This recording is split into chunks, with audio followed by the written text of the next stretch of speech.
So here is a young guy, Ajay Gaikwad, who has visited us to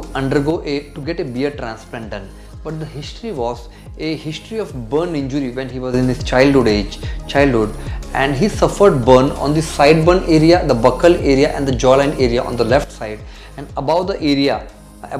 area, and on the ear basically on the right side. Now the decision, the dilemma was whether to do a beard transplant on this case or not, whether he is a good candidate to undergo a beard transplant or not. Because what normally happens is, when the tissue heals after burn injury, the tissue undergoes fibrosis. Fibrosis means the tissue becomes very thickened and hard, and the blood supply in that local area decreases in the tissue. Now blood supply in a tissue in question on which the transplant needs to be done is very important, because blood is the actual thing which will provide oxygen supply and the nutrition to the graft which will be implanted. So there are two techniques by which we check blood supply is good or not, and then we decide whether the patient is a good candidate or a right candidate for beard transplant or not. So the first technique is a prick technique, in which we use 26 gauge needle and we put 10 pricks in the area in the fibrous tissue where we need to do a transplant on.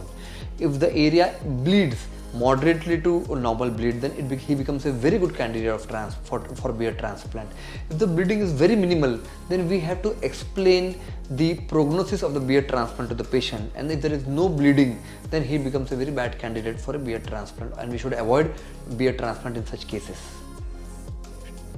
And the second method is to check the suppleness of the skin, because once a tissue undergoes fibrosis, it becomes very hard and thickened. So if the tissue is not supple, that goes to say that it is not getting proper nutrition and blood supply, and that is why it has undergone very severe fibrosis. So suppleness and the prick test, once we do the clinical examination, and then we take a call whether to do a beard transplant in a particular case or not.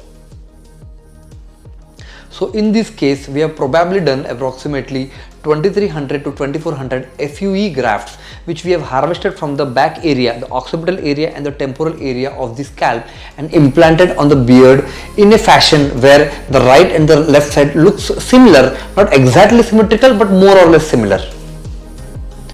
Now this is the post-operative evaluation after approximately 10 to 11 months of beard transplant, and we can see a very good beard growth, but there are still some patches where we can see the growth is not that good. So those are probably the patches where the blood supply was less, and now we are thinking of giving a touch-up secondarily after increasing the local blood supply, and then doing a touch-up to get a fairer or better results than the previous one. So a touch-up is planned approximately a year after the first transplant.